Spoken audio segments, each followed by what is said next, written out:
नमस्कार, मैं सृजन शर्मा, उच्च माध्यमिक आदर्श विद्या मंदिर विवेकानंदपुरम, रणथंबोर रोड, जिला सोनीपत।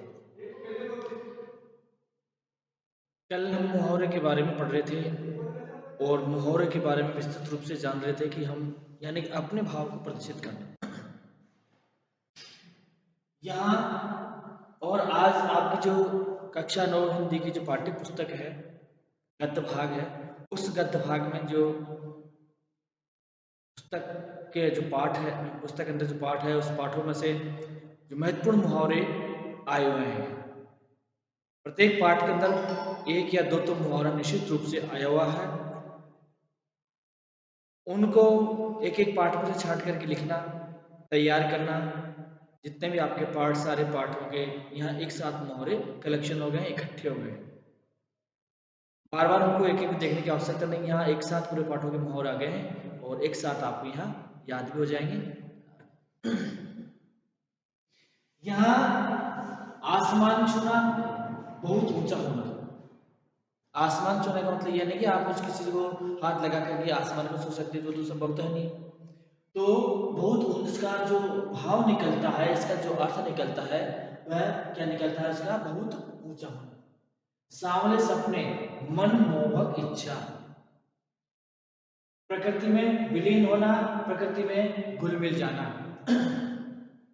मौत की गोद में बसना, मर जाना, रोमांच का सोता उठना, अत्यधिक प्रसन्न होना, शब्दों का जामा पहनाना, अपने अनुभवों को लिपिबद्ध करना। अपने अनुभवों को क्या करना?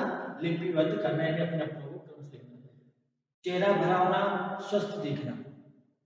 प्रेमचंद के पटे जो थे उस पाठ में पर्दों पर कुर्बान होना, वास्तविकता छुपाना, हौसले पस्त होना, उचित परिणाम न मिलना, पहाड़ फोड़ना, पहाड़ से रास्ता निकालना, परम धाम भेज देना, मार देना, मौज में आना, मस्ती में आना या मस्ती में आना। इस प्रकार से यहाँ जब हमने देखे कि आपकी जो पूरे पाठ है गद्य भाग के अंदर, वो सारे पाठों के जो मुहावरे हैं वो एक जगह इकट्ठे कर लिए हैं, सबको एक एक पाठों में से लेकर के तैयार कर लिए हैं और सारे मुहावरे हमने यहाँ दिए। और इससे पहले भी और मुहावरे थे वो मैंने आपको कल भी लिखवाए थे, वहाँ आपको पूरे तैयार हो गए हैं, आपको याद करने की दृष्टि से बहुत ही जरूरी है। इसके अलावा हमने यहाँ जाना कि अपना उल्लू सीधा करना। ये आपके बोलचाल के साधारण जो मुहावरे आते हैं, नित्य प्रतिदिन रूटीन में चलते हैं हमारे मुहावरे, वो भी क्या करते हैं, कभी कभार परीक्षा में उनमें से भी आ जाते हैं और वो भी हमें तैयार करके रखने होते हैं। तो इस तरीके से आप उनको तैयार भी करोगे, याद भी करोगे, ताकि मुझसे कहीं से भी आ जाए तो हम उसको आसानी से रख सकें। तो अपना उल्लू सीधा करना, अपना स्वार्थ सिद्ध करना, अंकुश रखना, नियंत्रण रखना, यानी कहता है कि तुम पर अंकुश नहीं है किसी प्रकार का। आप पर विद्यार्थी अगर कहीं गलत काम करता, पढ़ता लिखता नहीं है, तो हम उस पर क्या कहते हैं, भैया तुम पर पढ़ाई पर तुम पर अंकुश नहीं है, तुम्हें अपनी पढ़ाई को लेकर के अंकुश रहना चाहिए, अर्थात नियंत्रण रखना चाहिए अपने काम के लेकर के। ये चीजें में आता है। फिर आंखों का तारा, एक मुहावरा आता है, आंखों का तारा होना, यानी अत्यधिक प्यारा होना, अत्यधिक प्यारा होना। इस तरीके से मुहावरे जब हमारे आते हैं तो उन मुहावरों को हमें कलेक्शन करना, याद करना, जो मुख्य मुख्य होते हैं, क्योंकि परीक्षा में वो मुहावरों में भी आ जाते हैं, तो वो हमें लिखने होते हैं ताकि वो चीज हमें बहुत जल्दी याद रहे। जैसे ईंट से ईंट बजाना, ईंट से ईंट बजाना, अब ये भी मुहावरा। अब ईंट से ईंट बजाने का मतलब समूल नष्ट करना, समूल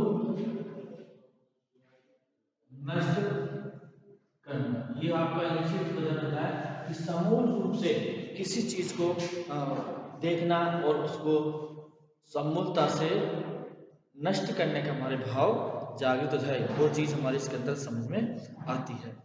इस बात का आपको ध्यान रखना होता है। फिर आगे आंख खुलना, आंख खुलना, इसका अर्थ होता है समझ में आ जाना, समझ में आ जाना, यानी समझ आ जाना या समझ में आ जाना। हम कैसे भी उसको बोल सकते हैं, कैसे भी उसका हम प्रयोग हम इस दृष्टि से आसानी से कर सकते हैं। फिर होता है ईद का चांद होना, ईद का चांद होना, बहुत दिनों बाद दिखाई देना,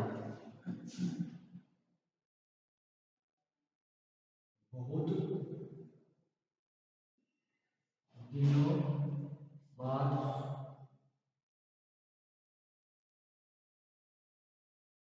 दिखाई देना। जब कोई व्यक्ति हमें दिखाई नहीं देता है, कहीं चला जाता है, तो ऐसे व्यक्ति के लिए उसके लिए हम क्या कहते हैं कि वह तो ईद का चांद हो गया है, वह बहुत दिनों बाद हमें दिखाई दे रहा है, बहुत दिनों बाद हमें दिखाई देता है, बहुत दिनों बाद वह आ रहा है। तो इस तरह से वो चीज़ हमें मालूम होती है, उस चीज़ की हमें जानना है। फिर कमर कसना, कमर कसना, दृढ़ निश्चय करना, दृढ़ निश्चय करना, ये बात हमारी समझ में आनी चाहिए। यानी कि कमर कसना, दृढ़ निश्चय करना, दृढ़ निश्चयता से उस कार्य को करना, दृढ़ निश्चयता से कार्य करना, यह बात इसके अंतर्गत समाहित होती है। तो हम कहते हैं कि भाई तुमने अभी कमर नहीं कस, कमर कस ली, यानी तुमने दृढ़ निश्चय कर किसी काम को लेकर के दृढ़ निश्चय करना, कमर कसना, इस आपके मुहावरा का अर्थ हमारा होता है। क्योंकि इन मुहावरों के अर्थ आप जब तक नहीं बता पाते, समझ नहीं आते तुम्हारे, तो आप उसको याद करना है, और याद जब तक नहीं करोगे तब तक आपको कुछ भी नहीं होना। जैसे तीन फेरे होना, तीन तेरे होना, इसको कहते हैं बिखर जाना,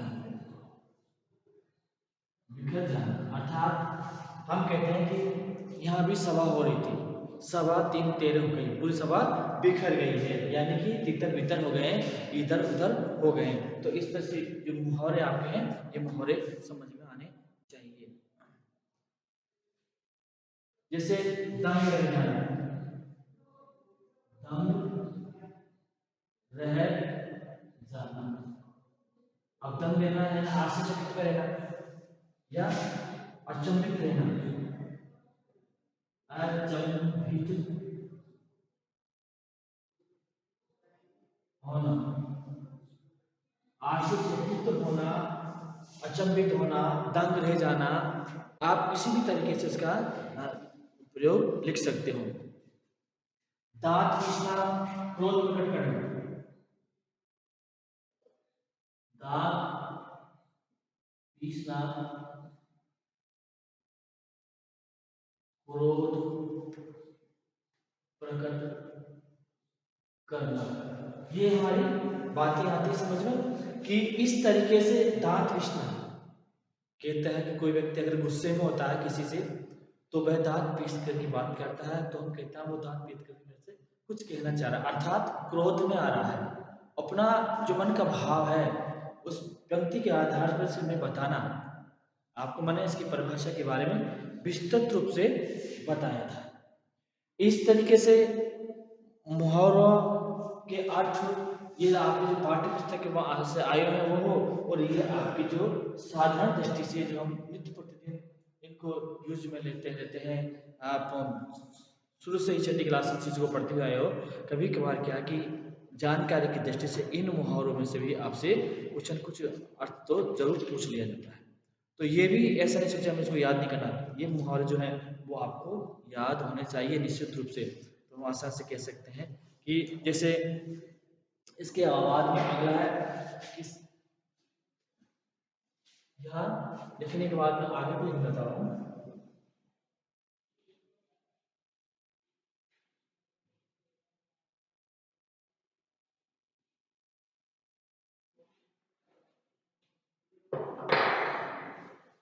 श्री गणेश कर्ण, श्री गणेश कर्ण, श्री गणेश कर्ण मुहावरा हमारा यह है, यानी कि कार्य को आरंभ करना, आरंभ करना। श्री गणेश हम करते हैं शुरुआत का जो भी कोई काम होता है, यानी कि वो प्रारंभ में शुरुआत करना किसी काम के लिए, वो हमारा हो जाता है क्या, श्री गणेश करना। लोहे के चने चबाना, लोहे के चने चबाना, यानी कि लोहे के चने चबाना कठिन कार्य करना, कठिन कार्य करना। लोहे के चने चबाना कठिन कार्य करना। आप कहते हैं भाई ये तो इतना काम कर, तो कोई व्यक्ति बहुत ज़्यादा काम करता है तो हम उसके लिए क्या प्रयोग करते हैं, ये तो लोहे के चने चबाने वाला व्यक्ति है, यानी बहुत कठिन काम को करने वाला व्यक्ति है। तो इस तरीके से उसका जो भाव आता है उस कार्य के प्रति वह प्रदर्शित हो जाना चाहिए, वो हम आसानी से उस चीज को बता सकते हैं। जैसे हाथ मलना, यह आता आपका कि हाथ मलना, यानी कि पछताना, पश्चाताप करना या पछताना। हम कहते हैं कि वो चीज जब हम पढ़ते नहीं है, मेहनत नहीं करते, हम परीक्षा में अनुत्तीर्ण हो जाते हैं तो उसके लिए क्या जैसा कि अब हाथ मरने से क्या होगा, अर्थात वो समय निकल गया, उसके लिए पश्चाताप करने से क्या होगा, पछताने से क्या होगा, ये बात हमारी समझ में आती है। तो ये चीज हमें ध्यान में रखना चाहिए। भाई सत्य के समय पर आप तो चेते नहीं, लेकिन बाद में उसको पछताने से क्या फायदा निकलता है, ये बात हमें इस मुहावरा इस मुहावरे के अर्थ से प्रयोग के सामने आने लगती है, तब हम इसको समझने लगते हैं। जैसे हाथ पांव फोड़ना, हाथ पांव फोड़ना। अब जब कोई स्थिति हमारी ऐसी आ जाती है, हम उससे घबराने लग जाते हैं, तो हम कहते हैं कि हाथ पांव फूलना। जब कोई स्थिति ऐसी आ जाती है कि हम घबराने लगते हैं, हाथ पांव घूमना फूलना अर्थात भयभीत होना, या भयभीत होना, भयभीत होना या घबरा जाना। हम किसी भी तरीके से उस चीज के लिए इस बात को बोलते हैं कि जैसे मान ली जाए कि हम कहीं जंगल में जा रहे थे, जंगल में हमें डाकू मिल गए, डाकुओं को देख करके हमारे हाथ पैर फूल गए, डाकू को देख करके हमारे हाथ पैर फूल गए, अर्थात डाकू को देख करके हम भयभीत हो गए, हम घबरा गए, हम डर गए, कुछ भी इसके लिए प्रयोग कर सकते हैं। तो हम घबराना, घबराना, भयभीत, भयभीत होना, यानी भय से घबरा जाना, कुछ भी हम आप इसके लिए लिख सकते हो। भय से घबरा जाना, भय से क्या घबरा जाना, भय से क्या डर जाना, इस तरीके से जब हम उसके लिए प्रयोग करते हैं तो उसका जैसे लकीर पीटना, लकीर पीटना। अब लकीर पीटने का मतलब ये थोड़ी कि इसने लकीर खींची जमीन पर और हम उसको डंडे से पीट रहे हैं। तो यहाँ जब बात हमारी आती है कि लकीर पीटना, यानी कि मान लीजिए डंडे खींचे, यानी कि पुरानी रीति रिवाज पर चलना, पुरानी रीति रिवाज पर चलना, पुरानी रीति रिवाज पर चलना। तो जब हमारी पुरानी बात आती है रीति रिवाज वगैरह कि ये किसी व्यक्ति के लिए बोल दिया, किसी व्यक्ति के लिए बताया कि लकीर को पीटने से क्या होगा, यानी पुरानी बातों पर पुरानी रीति रिवाजों पर चलने से क्या फायदा होगा। इस तरीके से हम आसानी से कह सकते हैं कि ये जो मुहावरे आपके हैं उन मुहावरों को याद करना और समझ से लिखना भय आपके लिए बहुत ज़्यादा जरूरी हो जाता है, क्योंकि इन मुहावरों से ही पढ़ करके हम परीक्षा में अच्छे अंक प्राप्त कर सकते हैं। ये बात आपको समझ में आनी चाहिए। जैसे आस्तीन का सांप होना विश्वासघाती है। हमने लिख लिया कि आस्तीन का सांप होना विश्वासघाती होना, विश्वासघाती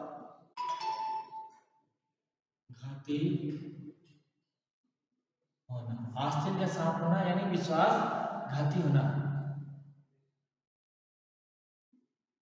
विश्वासघाती होना, ये आपको समझ में आना चाहिए। आस्तीन का सांप होना, हमें यहाँ लिखा कि आस्तीन का सांप होना विश्वासघात करना या विश्वासघाती होना। फिर जैसे उंगली उठाना, उंगली उठाना। अब यहाँ हमने लिखा उंगली उठाना यानी कि दोषारोपण करना, दोषारोपण करना। उंगली उठाना, दोषारोपण करना या किसी पर दोष लगाना, किसी पर दोष को मंडना होता है हमारा दोषारोपण लगाना या दोष का कार्य को अपनाना। जैसे कान भरना, चुगली करना, कान भरना, चुगली करना। कान भरना, चुगली करना। मोहन तो हमेशा दूसरे का कान भरता रहता है। मोहन तो हमेशा दूसरा कान चुगली करता रहता है। ये बात हमें समझ में आती है। इस तरीके से जो आपके मुहावरे दिए हैं वे मुहावरे सबको आने चाहिए, याद होने चाहिए। जैसे खरी खोटी सुनाना, खरी खोटी सुनाना तो भला बुरा कहना। इसका अर्थ होता है भला बुरा कहना। इसका जो अर्थ होगा खरी खोटी सुनाना। खरी खोटी सुनाना का मतलब उससे हमें क्या कहें कि खरी खोटी सुनाना, उसका अर्थ होता है कि उससे हम भला बुरा कहते हैं। अरे वह तो हम लोग को बहुत ज्यादा खरी खोटी सुनाता है, वह तो अच्छा ऐसा खरी खोटी भला बुरा हमें हमेशा वो बुरा बुरा कहते हैं। फिर गले का हार, हम लिखते हैं कि गले का हार, तो क्या लिखेंगे इसके लिए? गले का हार बहुत हमारे गले का प्रिय वस्तु, प्रिय चीज। यहाँ लिख देंगे वस्तु। 10वीं कर देंगे।